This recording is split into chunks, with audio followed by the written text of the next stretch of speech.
Did you know that over 60% of all new supervisors and managers fail to make an effective transition from being a very good individual contributor into their new leadership roles?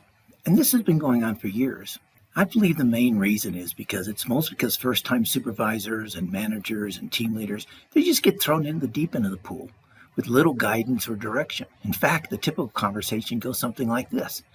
Congratulations, you're now a supervisor. You'll do great. Call me if you have any questions, you need any help, but don't worry, you'll do fine. Hi, I'm Stephen Howard. My specialty is turning good managers into great leaders. And in this little video, I want to take you through some of the transition traps that befall the individual contributors as they move into their leadership roles. And these are the traps that cause them to fail. And these are the main reasons for that 60% failure rate.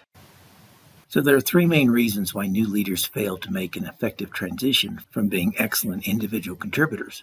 And those three reasons are the transition traps that they fall into, their inability to prioritize, and not knowing how to lead people through change. Well, in this video, we're just going to focus on the transition traps, as I call them. And there are 10 transition traps that typically befall the individual contributor when they move into a manager, a supervisor, or a team leader position. First, they try to accomplish too much too fast. You might ask yourself, well, what's wrong with that? Shouldn't they be trying to strive to achieve a lot? Well, yes, they should, but they risk burnout. They're going too fast or trying to accomplish too much over a short period of time. And not only do they risk burning themselves out, they also risk burning out their team members. Another one is they often wear the boss hat too soon. It's my way or the highway, or we're going to do this because I'm now the boss. You have to do that sometimes. And in our program, The Art of Great Leadership, we talk about the three hats of leadership. And one hat is being a manager, one hat is being a leader, and one hat is being an individual contributor. So sometimes you do have to be a manager and wear that boss hat. But you can't do it too often. And you can't do it too soon after being moved into your leadership position. The third one is micromanaging. And that befalls new supervisors and leaders simply because they fear not knowing everything. They fear that their boss is going to ask them, hey, what's happening on project A, or what's going on about that new product over there? And they're afraid not to have the answer. And so their tendency is to micromanage.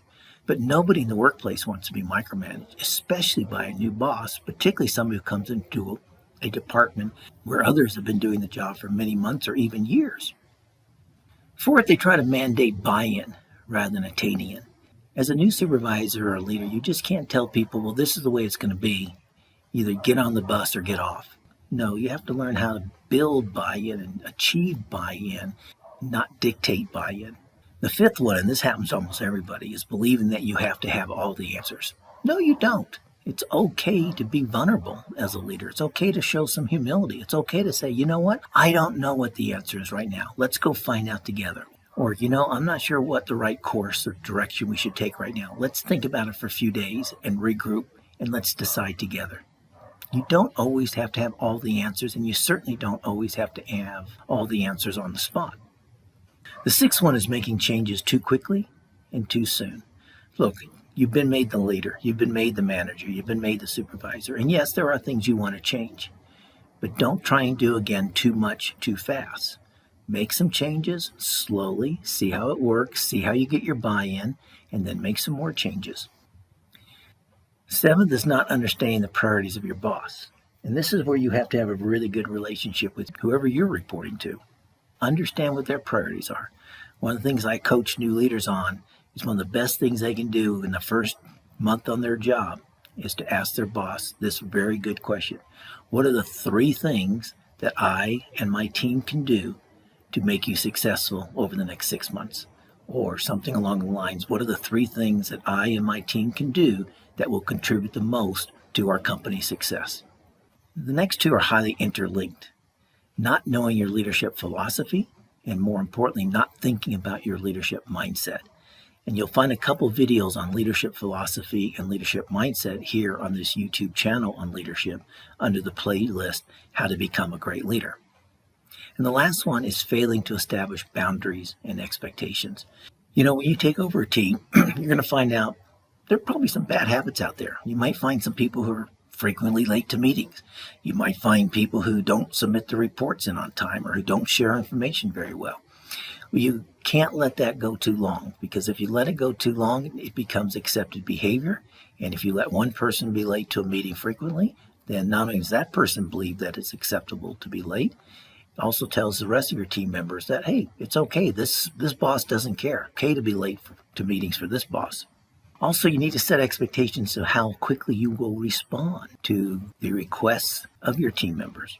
You also need to set expectations on how you like to communicate. We have 5 generations in the workplace these days. The younger generation likes to communicate by IMs and text messages, and the older generations, they prefer email or face-to-face conversations. So understand what are the generational components of the team that you're leading, and let them know how you like to communicate, and ask them how they like to communicate. So these are the 10 most frequent transition traps that I've seen over the years that new supervisors, new team leaders, and new managers fall into, particularly when they are moved up from an individual contributor role into a leadership role.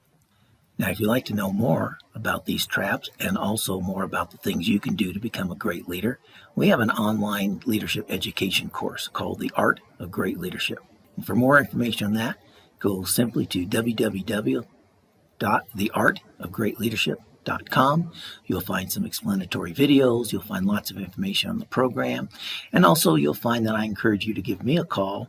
Let's set up a 20-minute phone call and let's talk about your needs, your challenges, your desires in improving your leadership skills and put you on a journey to becoming a great leader. Thank you very much. I hope you've enjoyed this short little video on the 10 transition traps. If you do, please give us a thumbs up with the like button below. And also, if you're not a subscriber to our YouTube channel on leadership, please hit the subscribe button below and you'll be informed when we upload new video content, which we do pretty regularly. This is Stephen Howard. Thank you for joining me in this video, and I wish you all the best for your future continued success. Thank you.